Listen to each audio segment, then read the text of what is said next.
Hi everyone, welcome to Bree and Z. I'm Bree and he's Z, and today we're going to be doing the story time of my labor and delivery with him. So he is almost 9 months old, and my labor and delivery story is actually a very traumatic one.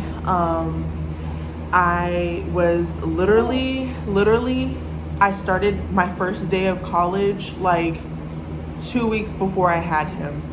So I was very, very pregnant, and but I did complete my first semester.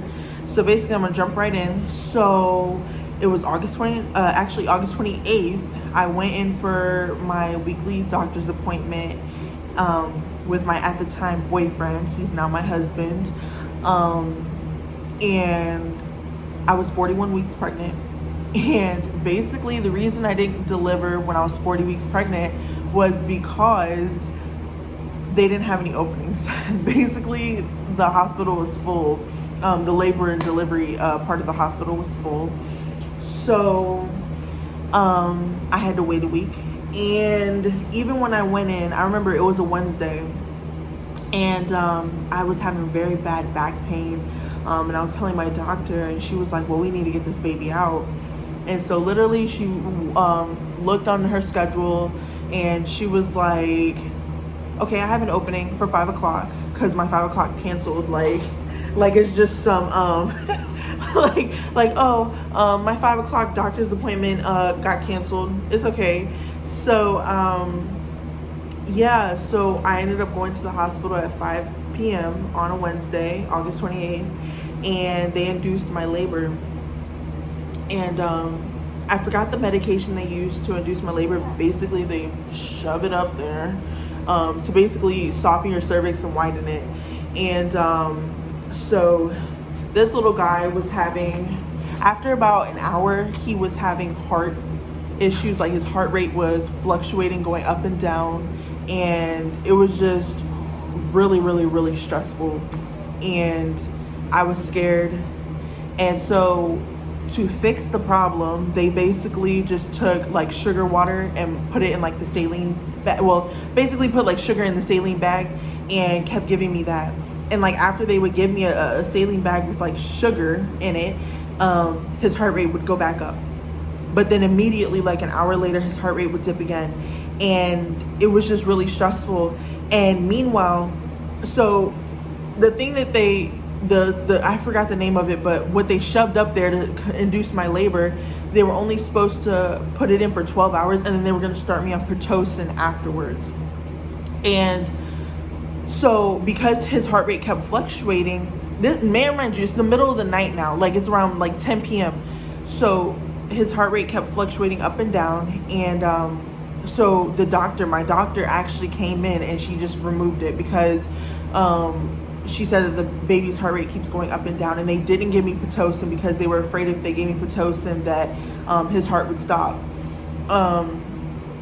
So my contractions were starting to come, and they weren't bad in the nighttime. In the beginning, they weren't bad at all. But they kept giving me sugar water. And then I remember like they gave me some Benadryl because I was having trouble trying to fall asleep, and they wanted me to get as much rest as I could because they knew the next day was gonna be very crazy. And so I was drugged up on Benadryl. I was so sleepy, but I couldn't breathe. Like my breathing started to slow, and his heart rate was dipping again. So I remember like nurses were rushing in, and they were putting oxygen on me, and they were asking me these questions. Meanwhile, I'm drugged up on Benadryl, so I'm like barely coherent. And my boyfriend at the time, my husband, we weren't married yet, but my husband, he's laying on the couch over there snoring. Like he's like a huge bear and just snores all the time, just snores and snores. And you can't wake him up. And if you wake him up, you have to give him 5 minutes at least to come to, which is ridiculous. But so he was sleeping still when this whole thing was going on. And I mean, the nurses, I guess they didn't want to wake him, and I was just so out of it. Wasn't even paying attention to him at the time. So they put more sugar in my IV and in the saline bags and through my IV. And then I was I was on oxygen for like the rest of the night. Excuse me. And then after, like at 5 in the morning, my nurse came in. She took me off the oxygen because I started breathing okay. And then the nurses switched, and then my contractions started getting worse and worse. Meanwhile, my water still hasn't broken yet, and I'm still only like 2 centimeters dilated. So my contractions are getting worse and worse. My mom comes, and his mom and his grandma, my husband's mom and grandma come, and they're sitting there. And at this time, so when I got to the hospital, they let me eat dinner. Like my mom went and got me something to eat, and she brought it to me, and then she left and went home so she could come back the next morning. So they said after that meal, I'm not allowed to any food at all. I'm only allowed to eat ice and like slushies, like y'all know the goods.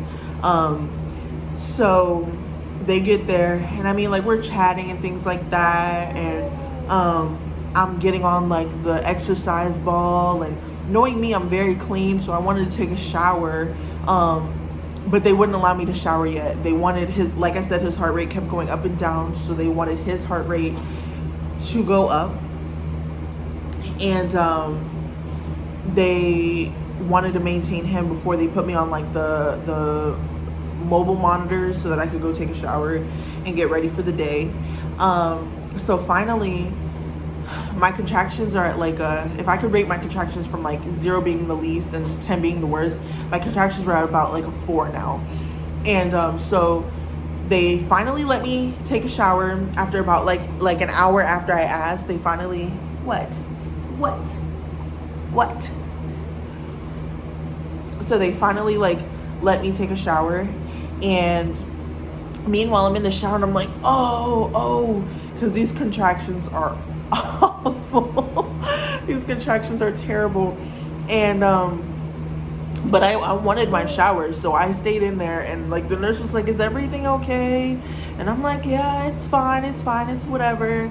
So so the day just kind of like kept going. My contractions were getting worse, and then my mom and my husband's mother and grandmother, they were getting concerned about the baby's heart rate.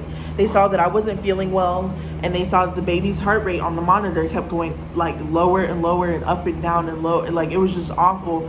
So they started getting into a squabble with my nurse, and I'm having contractions. Like my contractions are now at like a 6.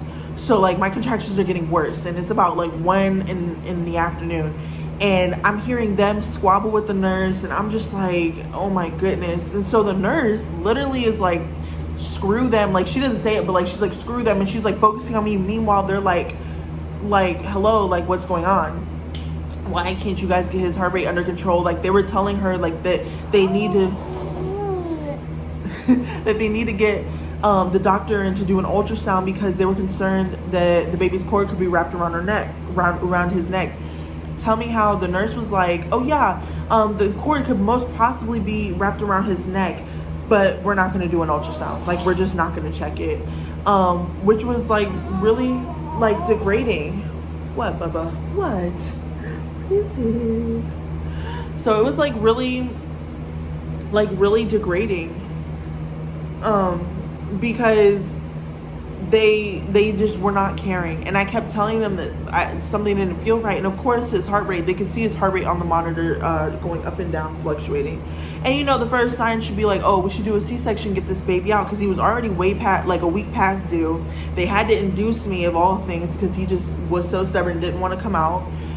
But they didn't, and they offered me the epidural. Actually, let me backtrack.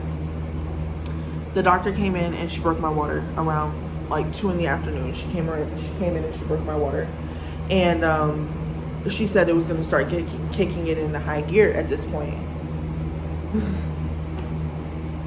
She said it was going to start kicking into high gear at this point. So my water's broken, and then they offered me an epidural because my contractions are now like an 8. Like I'm like in pain. Like, I'm like crying through these contractions. It was awful. And excuse me. So these contractions were like terrible. But I didn't want the epidural because they did tell me if I do get the epidural, it's gonna slow down the process, and that's what epidural does. But they said that it may as well affect him. And I really didn't want that because, you know, he was already struggling as it was, and I just didn't want to make it worse on him. So I was like bearing through the pain. And so everybody's trying to keep my mind off of the contractions. They're trying to talk to me. They're trying to like get me to watch TV. They're like asking me questions. Like, they're just trying to get my mind off of everything. And I'm just like really stressed out at this point because my nurses aren't listening. They're not paging my doctor when I ask for her. It was just really bad. So a couple hours passed by. My brother actually came home from college to see me. My dad went and drove and got him, and that's where my dad was this whole day. And they came and they were finally lined up. They came and they actually had to stay in the lobby because finally at it was like 8 o'clock in the nighttime, and I was like, okay, I'll get my epidural. I'll get my epidural, because I just couldn't take it anymore. My contractions were at like a 10 at this point. And they told me that he was coming soon, but I was only 5 centimeters dilated after they broke my water like hours before. So my doctor did throw C-section in the air, but it wasn't like confirmed or definite. So basically I got my epidural. Literally, I started having trouble breathing again. Like, I felt a lot of pressure on my chest. So the doctor came in and she checked me, and she was like, yeah, you need to have an emergency C-section like right now. Like, we're gonna get the OR prepped like right now. And I'm like, what? I said, you're kidding, right? I was like, no, I didn't just go through 26 hours of hard labor with no epidural to get a C-section. I said, you got a sister messed up all the way, sweetheart. And I know you're thinking like, oh, well, you did get the epidural. I did get my epidural, but if you're a mom and you've been through it, you know that like your feet start to get numb first. Then you start losing all the feeling in your legs because, you know, they put a catheter in because you can't go to the bathroom after you get an epidural.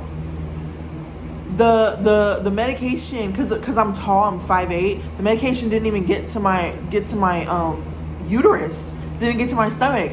So I'm feeling all my contractions. I don't have any feelings in my legs, but I'm feeling all of my contractions still when she comes in and she's like, oh yeah, we have to do an emergency C-section right now because the baby's in a lot of distress.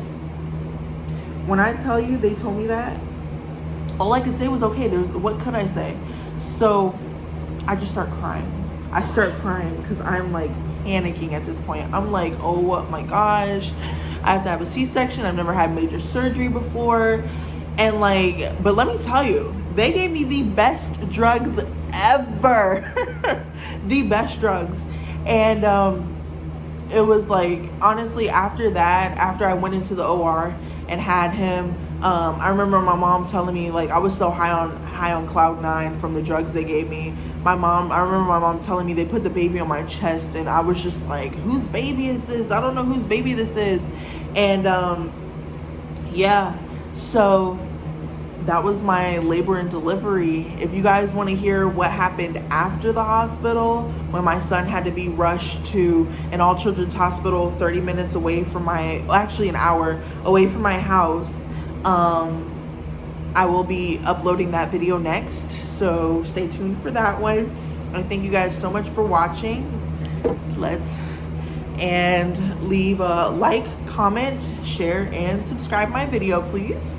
And we will see you guys later. Peace.